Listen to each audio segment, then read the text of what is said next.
Olá, pessoal. Eu sou Juliana, sou conhecida também como Juartes e hoje eu venho falar com vocês sobre custos fixos do ateliê. Como calcular os custos fixos do ateliê? Eu vou falar como eu faço o cálculo dos custos fixos aqui do meu ateliê. E esse vídeo talvez fique um pouco polêmico, não é de minha intenção.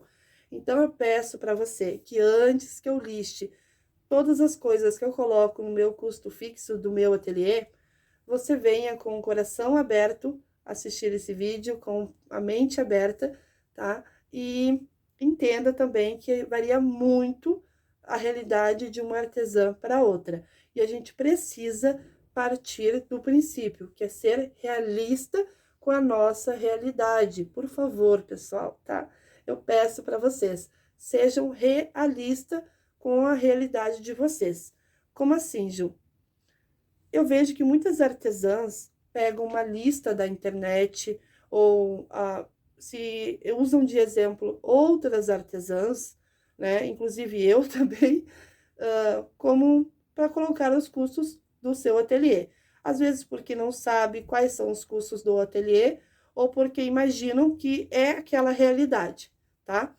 Então, hoje eu vou explicar para vocês como que eu faço, o que eu coloco no meu ateliê de custos fixos. Eu, Juliana, não preciso, eu fiz um acordo com meu esposo que eu não preciso pagar ajudar, né, contribuir com a energia da nossa residência, com valor para a energia, com valor para água e nem o valor para a internet, tá? A internet eu até contribuo por questão que eu quero não, né? Nós temos um plano de internet mais alto por questão do ateliê, para poder fazer vídeos, para poder fazer, ter um controle melhor, né? Um acesso melhor aos meus clientes.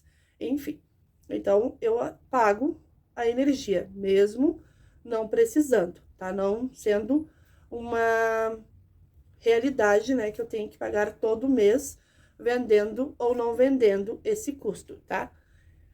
Mas, em compensação, eu pago o nosso plano de saúde, meu e dos nossos filhos, né? Meu filho e da minha filha.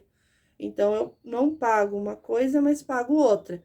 Então, quando eu falo que eu incluo o plano de saúde no meu custo fixo, é porque o valor que eu coloco de plano de saúde é o valor que daria em contrapartida, né? Se referia a energia, água, internet. Então, eu coloco ali bem especificadinho o que eu tô pagando para não ficar confuso, ok?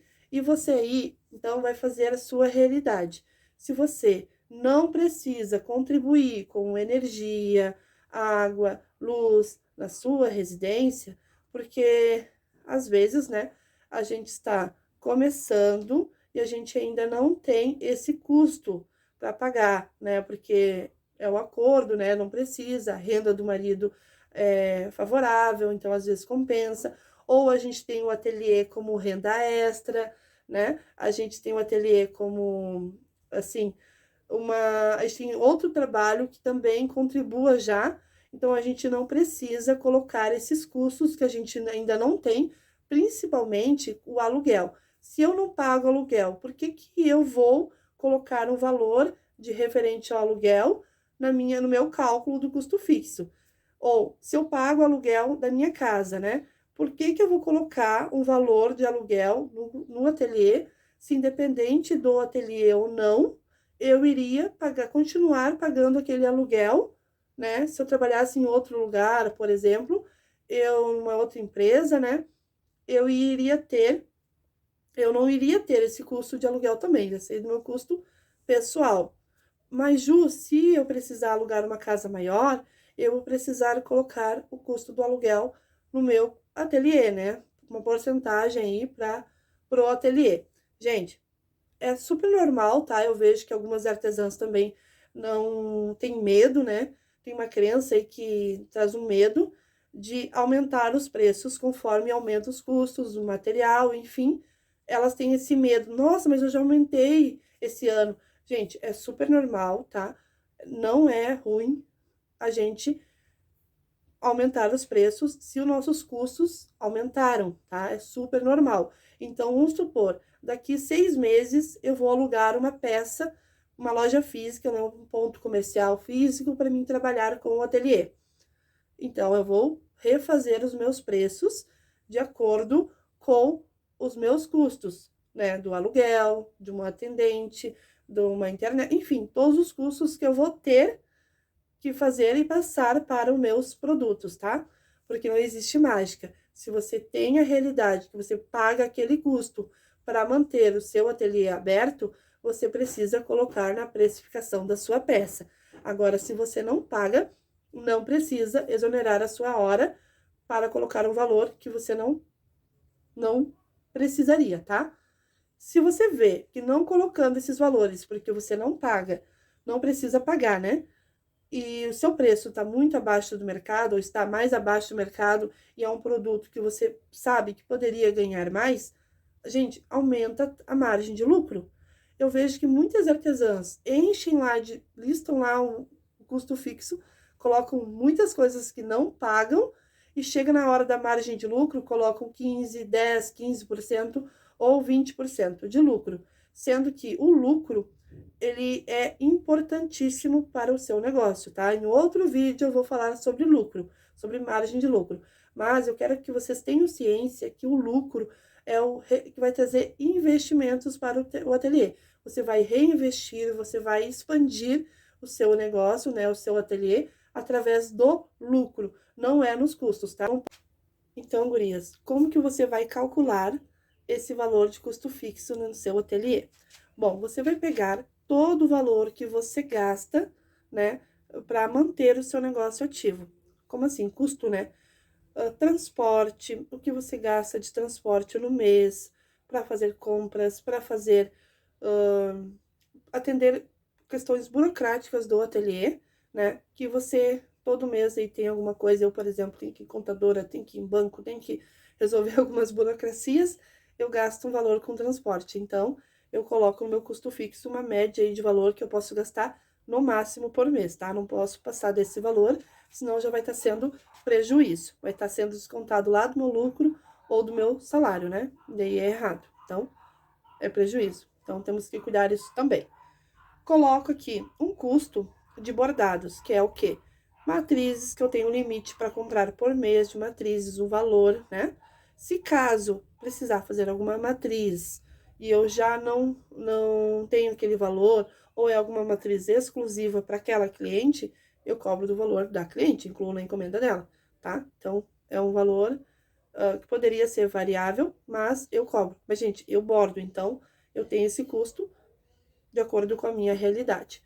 Custos como linha, entretela, agulha, linha da bobina, linha para costura, linha para bordado, né? E agulhas para as máquinas que não são bordadeiras, eu também calculo uma média do que eu gasto por mês e calculo ali, ou por ano, né? Que nem a entretela, eu compro um rolo por ano, então eu divido por meses, né? Aquele rolo, porque às vezes não tem como a gente pegar exatamente, eu vou usar uma entretela do tamanho tal para fazer esse bordado. Pode ser que dê algum erro, eu preciso usar mais de uma entretela, pode ser que eu consiga reaproveitar uma entretela de um outro bordado, então eu coloco um valor que eu pago todo ano com entretela, etiqueta, né? Todos esses materiais que eu uso, ferramentas, cortador, né? Caneta fantasminha, lápis, materiais de escritório, essas coisas eu coloco um valor por mês, que é uma média do que eu gasto por mês com esses itens, tá? Então, se eu ver, não, esse mês eu passei um pouco. Então, se todo mês eu passo do valor que eu destinei a né, essa função, daí eu tenho que rever os meus preços, tá, gurias? Porque daí tá tendo prejuízo, tá? Então, a gente precisa ser realista com a nossa realidade. Novamente, eu falo para vocês, tá? Então, gurias, são esses os custos do ateliê. Quem aí precisa pagar algo mais dentro da sua realidade, cuide, pensem bem antes se realmente é um custo do ateliê, seja realista. Maquinário, investimentos para o ateliê, como comprar uma máquina nova, uma bordadeira, uma máquina de costura, enfim, é lucro, é investimento, então sai do lucro, tá? Ju, mas eu tenho que pagar todo mês uma parcela, tu comprei parcelado. Então, todo mês tu sabe que aquele valor do teu lucro já está comprometido. Então, né, se você tem uma média de R$ 500 de lucro por mês, eu não sei qual a margem que você trabalha, mas se você tem aí uma média de R$ 500 de lucro por mês e a sua prestação é R$ 100, vamos supor, você sabe que desses R$ 500, R$ 100 já está comprometido todo mês, tá? Então, não é custo fixo, é lucro, é do lucro que tira, tá? Todo mês vai ter lucro? Sim, a gente precisa fazer as metas de acordo com nossa precificação. E se a gente coloca o lucro na nossa peça, todo mês a gente vai ter lucro, né? Ah, Ju, mas o mês que eu não atingir a minha meta mínima, eu não tenho lucro. Então, não vamos deixar isso acontecer. No meio do mês, tu já começa acompanhando tuas metas hoje, né? Para que lá pelo dia 15 tu vê que não atingiu ainda a metade da meta, tu corre lançar uma estratégia, uma campanha para poder atingir e não ficar sem o lucro, porque tu sabe que com o lucro tu já tem uma prestação aí do investimento, tá bom? Então façam os cálculos, sejam realistas com a sua realidade e qualquer dúvida pode colocar aqui embaixo.